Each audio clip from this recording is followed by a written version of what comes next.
Hello, my name's Tom Cahill. It is Tuesday, the 2nd of September 2014. I want to do a video about somebody who I was undecided about yesterday, but I was speaking to somebody I know, and speaking to this other person, and we were just bouncing some ideas off each other, and by various powers of deduction, stroke adding up their associations, and then sort of turning your sort of gun at them and sort of like really analysing them, things weren't making sense about them.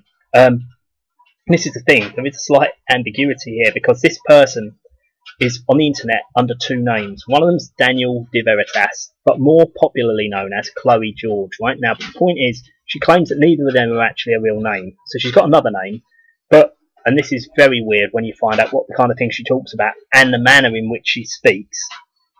She claims that Chloe George is her daughter's name, and that's her YouTube channel.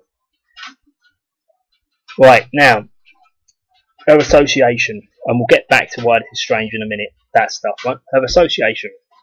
The first time I heard hide nor hair of her, she had a picture of her, like a kind of video of her, in the side on the right, on Chris Spivey's website. Now, Chris Spivey is beyond suspect now. I don't really know what his game is. I don't know if he's bad through and through, but he's obviously been subverted. He's been used. And the thing is, we've got to remember that he displayed absolute terror at the police harassment that he suffered. You know, absolute terror. He was absolutely terrified. So I'm not saying that that means he didn't work for the government in the first place, or some private interest group who he thought was protected. But the point is, he obviously was terrified. And he's gone from not really telling any lies to lying profusely and contradicting his own stories that he's published. And the most notable one being that he didn't get arrested. He's put that on 3 radio shows that he did not get arrested. He put it on his site. Then what he did is he said now that he did get arrested. So he's contradicted that, and when I've pointed out the fact that he said he didn't get arrested, and so therefore, you know, like, what happened? He said he did get arrested. Now, the other thing is, right, he said he put in a press complaints commission complaint about the Sun for saying that he'd been arrested, when he hadn't. Right? And then he said the Sun, the Mirror, or I think it's the Mirror, the Sun, the Daily Mail, and some of the Express or whatever, have said that I've got arrested. So who's this cunt to say that I haven't been arrested? Well, you said you haven't been arrested, and you showed a bail sheet to show that you've been bailed, but it couldn't be because it didn't have a charge of what you've been charged for to be bailed. So you can't be bailed. So his own evidence proves he couldn't have been arrested, and he said he hadn't been arrested numerous times. So the guy's obviously losing the plot completely. And yesterday I seen an article he put up, and he's gone to put a picture of these kids, these 2 little kids, grandchildren of his apparently, which he's never mentioned before. Good looking little kids, nice looking little kids, big sort of like funny, like little interesting faces, smiling. But he's there like this, and he's kind of got this ridiculous look on his face. And again, this goes down the line of making him more ridiculous. The fact that he's trying to make out that he's this kind of like real hard man, and he's got all these ridiculous tattoos all over the place, really poorly done ones that he claims to have done himself. They're shit. No tattoo artist. It's like he's been fucking held down and they've done them to him after they've raped him in prison or something. That's what they look like to me. They're not proper tattoos. You know, they haven't been done with love and affection, right? And then he's then putting this grimace in his face. But you've got to remember that when the police came round and told them to fuck off, he went voluntarily with them down to the police station without getting handcuffed and let them search his house without a warrant. He let them in. So he's absolutely, completely lost all his credibility. He's not a hard man. He doesn't tell the truth. He's obviously been manipulated by the people on his site. He doesn't know what he's talking about.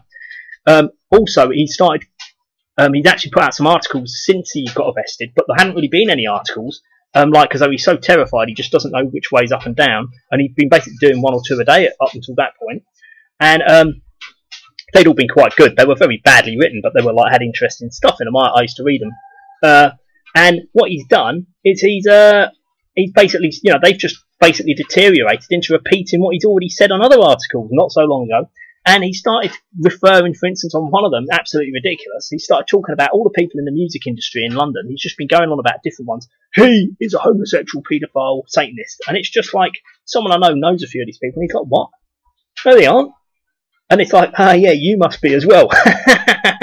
It's completely ridiculous. Anyway, so that, and I'm digressing here, but this Chloe George is on his website. That's where she appeared out of the toilet bowl from Chris Bivvy's website. Because, you know, he's like the phonics from the flame. As I explained in other videos, I flushed him a while ago. He is no good. He's tainted. He will not explain himself. He will not apologise. All he needs to do is explain himself, and all this lying and he's making up false stories about people who've commented on him that he can then criticise because the stories aren't true. He's had to resort to that. And considering all these conversations, most of them have been actually recorded, and you can see he's massively doctoring his site to make his story stand up. It still doesn't stand up because he's contradicted himself in other published forms like interviews. You know, he's history, as I've explained. Now, this Chloe George, right? So she's popped up on his site. Now, as I've explained before, Bill Maloney was in that little box before, and Chris Bibb was going, oh, Baloney's brilliant. I've never ever spoken to him before, which I find very hard to believe. Maybe he hasn't, but, you know, there must be a reason why he hadn't, but I don't believe it anyway. Bill Maloney's linked to Maggie Tussle, and so's Chris Bivvy. She walks around a graveyard with white makeup on and kind of goth makeup on, going, where have all the children gone? Right, and sort of that's meant to sort of like get back 10,000 children that go missing from care every month, which is obviously bollocks. She links to Belinda McKenzie, who links to Sonia Poulton, who links to also all the scum, Tony Farrell, you know, options not adoptions. Now there's something like the Knight Trust, all these cons to rip people off and trick parents who are going to lose their children into complete desperation, you know, total agitation. These people are absolute scum, right? They're obviously serving the Jewish subversive agenda. Anyway, so it goes back. So she's in the same little box that Bill Baloney was in, and this is the thing, right? We'll get back to, she might just not know. I mean, he could have just put it there for all I know. She might say, oh, I didn't even know he'd done it. She could do. But then we start having the problems, right? Her thing is she kind of asks questions to various people, like open questions. She claims that in the past she used to write letters to MPs and stuff, asking them why they'd done this. She never got any replies. So now she's going to do sort of video diaries of it. And she goes, I was just so surprised at how many people on Facebook liked it. And then I kept putting, well, you know, fuck it, I don't know anyway. The point is, she's put this stuff up. She started banging it up on this YouTube channel. Her daughter's one. Now, she's, I think, 35, she claims. She looks about 35. She wears a lot of slap, so it's hard to tell how old she is. But the point is, right, if I don't have any children, but if I did have children, I can guarantee you I would not be contacting, even if it's in an open format, like an open letter, but, you know, video diary, I would not be contacting the Prime Minister and asking him about child abuse and stuff like that in graphic terms sometimes, and I certainly would not be using lots of foul language and talking about blue bottle infested prostitutes, cunt, smelly cunts, or whatever she's talking about. Absolutely unusual, badly kind of put together profanity. It doesn't even like roll off your tongue. Now, this is the other thing, right? Whenever she comes out with one of these things, right, it's inappropriate. Some people just use bad language when they're talking. She does not do that. She actually pauses before she says it, and then she says it. Now, I'm from the southeast of England. She's from the southeast of England. We have a similar way of talking, even though there's different spins on that accent. You know, you've got a certain way of talking from being there. And I can tell you, like, whether something's natural or not natural, because, you know, there's all different sort of sub-accents. But it's not the accent so much. It's the fact that she isn't like a gutter mouth naturally, and she's sort of putting these graphic expletives, which are very unpleasant, into her videos. Now, that's inappropriate if you're talking about child abuse. It is inappropriate because it's not a very nice subject, and you could have people who are victims of child abuse listening to it, and they wouldn't be impressed. And also, what about their parents might look at it, and they wouldn't be impressed either. And the other thing is, what if someone goes, oh, she's doing stuff to stop child abuse? Oh, but you show it to your granny, and your granny's like, what the fuck is she going on? What the fuck is she talking about? Fucking blue bottle infested prostitute vaginas, when she's talking about the Prime Minister or something. It's absolutely inappropriate right now. She's claiming, no, I don't, it's probably bollocks, I don't believe anything she says. She's claiming that that's her daughter's YouTube channel. So, and she's calling herself a daughter's name, and she's putting all that up. Now, if you believe, as all of her little gang do, that the government's going around taking people's children off them for absolutely no reason all the time, 10,000 a month is what Maggie Tuttle says, and so does Bill Baloney, and so does Chris Spivey. 10,000 a month. I don't know what this fucking woman with a big nose says, who won't tell you her real name, but uses a daughter's name if she's got a daughter. I don't personally believe it. The whole thing, why the fuck is she going on about what she's talking about? Because it's not even nice. I don't even feel comfortable talking about it because it's very unpleasant. And again, there's a pause before she says it, and it doesn't fit in with the actual natural intonation and the way, I don't know what the linguistic words are, about how you'd speak if you're from there. She pauses like she thinks before what she's going to say because it's not natural to her. So she's putting it on her daughter's website. Not that I believe that it is a daughter's website, but that's what she's saying. If you really believe that the government's going around taking people's children off them for very spurious reasons, why would you be putting filthy stuff up on your daughter's website? You wouldn't do it. You wouldn't do it. You wouldn't do it. You wouldn't do it. It's as simple as that. Now, these are the other problems, right? She's always in this room, and there's like a bed in the room, but it hasn't got a headboard. But they put loads of those cushions. You know, these people who have these annoying sort of habit of sticking all these cushions on their bed because it looks like dressed up. The truth is, a lot of people actually do this, but generally speaking, they're women in their 20s who are basically they haven't got any brains and they don't realise it's totally impractical. You're just going to have to throw all the cushions on the floor to go to bed on the bed. It doesn't look good. It looks stupid. You know, if the bed was like 10 foot by 12 foot, then maybe, but it's not. And it would still be pointless and stupid, and you'd be doing a lot of cleaning all the time for no good reason. So it's something that a very bored housewife would do, or, you know, kind of brainless bimbo housewife, or a kind of brainless young woman who's kind of just not really got a brain switched on yet, yeah? And this is the other big thing. People who have those kind of beds will sit there reading a book or playing on the internet on a laptop or something, right?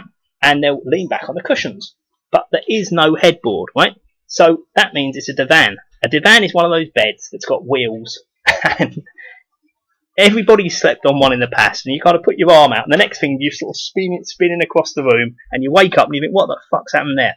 Because they've got wheels. If you touch the wall, it's like being on a boat and you sort of touch the side and the whole boat moves, because the very slightest movement will move the entire boat. You know, even if it's a great big boat like a barge or something. That's exactly what would happen. So that bed that she's got in that room that she's always had there, that would be going spinning across the room. She'd sit back, she'd go, woo, she goes head over heels, and she'd fall and she'd land on a big head, or a big massive nose would probably hit the ground first. But you see, it doesn't make any sense. It's bollocks, right? There's too many things don't add up about it. Now, there's other things that do not add up about this one. And yeah, one of the things that doesn't add up is that this room that she's in has got two pictures on the wall that are the kind of pictures you get out of the Poundland, right? Now, if you're kind of like an immigrant from the third world, you might just like want to stick something on your wall, but proper white English people don't stick these kind of pictures from Poundland on the wall. Don't have any frames in them. They look like the kind of picture you'd get inside a frame in Poundland, and you'd throw the picture away and put a proper picture in. But some people leave them on the wall. But the thing is, a normal woman who's 35 from England wouldn't have them on the wall, right? And they don't, you know, it kind of looks like a prop. It doesn't look like actual real. And this is the other thing. If she's got two children, which she claims she has, and she's obviously sneaking off and using her YouTube channel behind their back up in a room, you'd think, like, let's say it's night time, she wouldn't want to be going downstairs and waking the children up, because she claims she lives in a little sort of old house that's all kind of creaky. You keep stuff in your room. You don't have everything in the front room or downstairs somewhere. You keep a load of stuff in your room. It doesn't look like a lived-in room. It looks like the room of a kind of, yeah, as I said, a young woman who's a complete bimbo, who's got nothing in her brains, and so she's got no character. There's nothing going on in her life, so she's just got this room that's kind of like minimalist. But it doesn't make sense. All the bedding looks too clean. It looks completely brand spanking new. Doesn't look lived in. Doesn't look homely. Looks like it's been put there. Looks like something off the Jeremy Kyle show or something like that. You know, if they had a bed, it would kind of look like that. It would be a Jeremy Kyle bed, right? Now, another thing that doesn't make sense. She's linked to Chris Spivey, whether it's her fault or not, because she could deny this, yeah? Because I don't think she's ever mentioned Chris Spivey. Now, there's a guy called Matt Taylor, or I call him Sodder Matt Taylor, because he's clearly a homo, right? But he's put up a tribute video to her a little while ago, and it's got pitch stills of her always on this same bed, wearing different clothes, wearing different makeup, with different hairstyles, and sometimes actually a different hair colour. Sometimes one of them is she's got dark hair, and some of them is actually got blonde hair as opposed to like gingery blonde. And he's sort of gone, whatever her name is, Danielle La Verite is very sexy. That's what the video is called, right? Very strange, very creepy. Now, more creepy because he's obviously a homo, so what's he going on about it anyway? And if he wasn't a homo, it's just very creepy. It's very sort of sad, like it's something like a completely out of touch kind of 12-year-old might do. But it's quite high production quality, even though it's stills. At the end, it's got the kind of film set type. It looks like at the end of a film set. You know, got the really thin letters that they have on films. And when you used to have lots, you know, in the cinema, you get these kind of really, really thin letters, like with all the cast and the directors and all the producers and all that.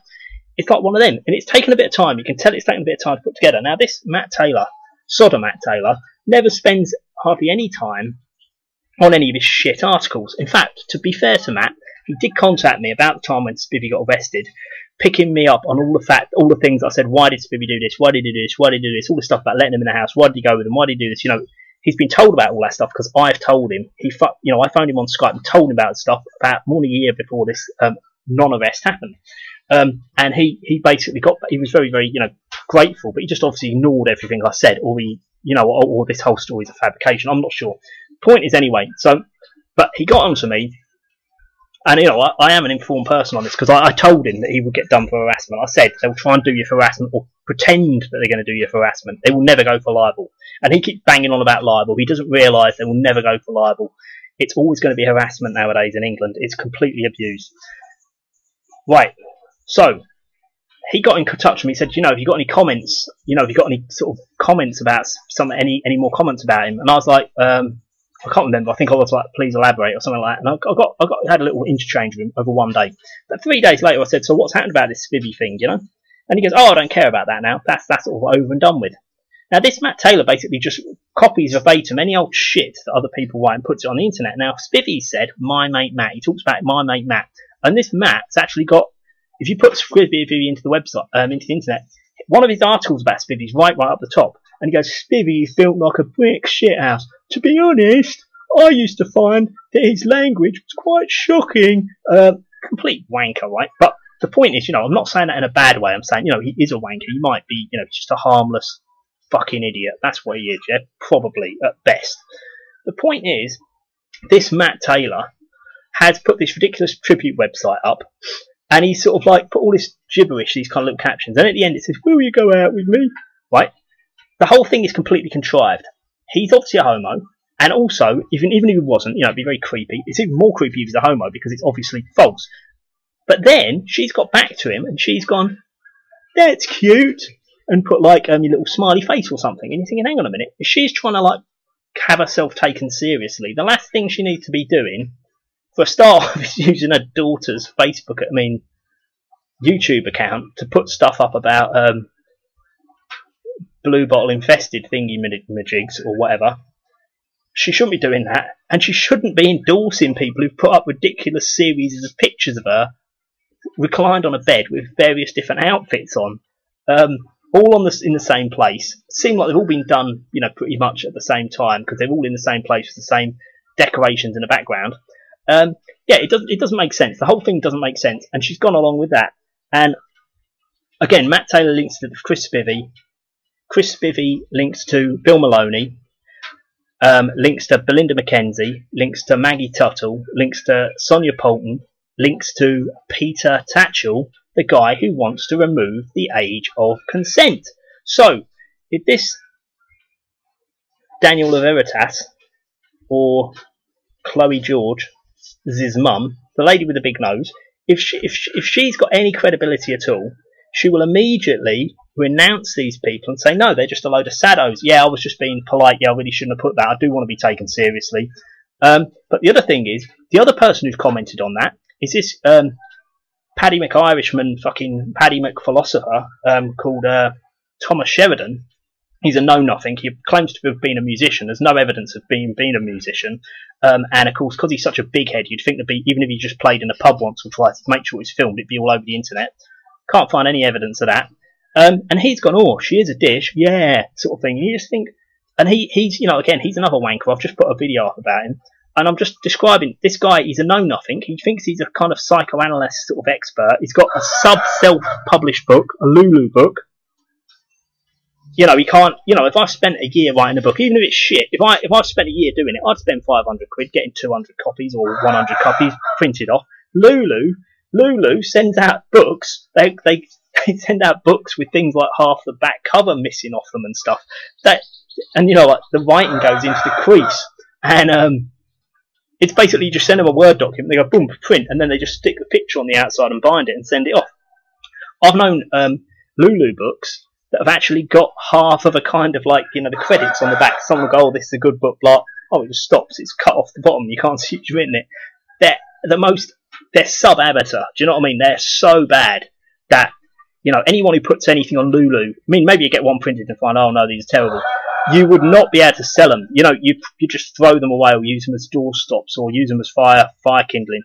No one with self-respect would use these. He does, and he's endorsing her. All these people go round in a circle, and they all endorse each other, and they all slag off anybody in a big gang, whilst pretending not to know each other. If you mention anything about them or ask them a question. As I said, if that Chloe George has ever slept on that bed, or even sat on it to read a book, she would go flying off the back, she would land on a big fat head or nose on the floor, and she would fucking get a headboard on that divan. She hasn't, and that divan has been used for those photos, with her in the different haircuts, with the different makeup, and the different hairstyles, with different hair colours. Blonde, gingery blonde, and dark hair. So, the whole thing is totally contrived. She is totally contrived. There's absolutely no way she'd be using her fucking daughter's YouTube channel to put up foul, disgusting language and expletive descriptions of women's anatomy, which are completely inappropriate, linking it to child abuse. It's absolutely unthinkable, especially when you apparently purport to the belief that the government's going around taking people's children off them for no good reason. People who go and do stuff like that are waving a red flag to the government to come and take their kids. Like, I don't even think she's got any kids. I think it's all bollocks. She could do, but they've got nothing to do with the context that she's putting them in there. Do you see what I mean? I'm not saying she hasn't got any, but the whole thing, I'd be amazed if she's got any kids called Chloe George. I'd be absolutely amazed. Okay, thanks very much. I'd also be interested to know, I think she's from Enfield, right? If anybody knows any more stuff about her, because I know it's all bollocks, she probably is from Enfield. I wouldn't be surprised if she's around there, because that's one thing that often gives things away, is people know accents from specific areas around the southeast. So people often won't lie about things like that, because some people can really pick it up. But anyway, my name's Tom Cahill. It's the 2nd of September 2014. I'd like to know what you think. Now, before you all start just the Bolognyites and the Spivvyites and the Sodomat Taylorites and Thomas Sheridan Mongs all start getting in touch with me saying I'm a pedo, and they're going to beat me up, and I wouldn't say that in their face, and all the other bollocks that they always come up with, which is even worse than the kind of bollocks that Brian Gerrish and Roger Hayes and all these little cronies came up when I flushed them. Just consider, you are not making your case stronger, you are just cataloguing how ignorant and completely devoid of any right to be listened to that you might have been generally presumed to have. If you're going to call, I don't care, I'll leave the comments up, but don't for any minute think that that's going to do you any favours. Now, people might say, well, that's a heads up, don't give these fuckwits a heads up. I don't mind giving them a heads up, because I know that these people are devoid of any higher order thinking, and they'll just say even more stupid things. They'll try and be even more clever, because they don't realise how stupid they are. They think that if they go, yeah, what have you ever done to stop child abuse? It's like, hang on a minute. Right, give me my £50. You know what I mean? You have lied to me. You have cheated me. If you've cheated me, don't be going on about fucking child abuse. It's got nothing to do with it. If you're lying about child abuse, and I catch you lying, or saying something highly incredible which you can't explain, and I just politely ask you to explain you can't, don't be threatening to beat me up and thinking it's going to make you look good. It's not. Don't be saying you're a paedophile. Bill Baloney's a great guy. He did scare Clegg away. He's got a press pass. That's why he could go up past all the security and start scaring people away, like the Prime Minister at a press conference on Budget Day. You just make yourself look like an idiot. I tell you that, knowing that the kind of people who will just make themselves look like an idiot are going to do it anyway. Okay, thanks very much. I've been Tom Cahill. I'd like to know what you think. Any constructive comments, as I said, any other people who are attached to this chain of, soon to be, flushed and soon to be flushed people, I'll be very, very interested to hear about them, because I just want rid of them. They're polluting the country. They're disgusting. All right. Thanks very much. Bye bye.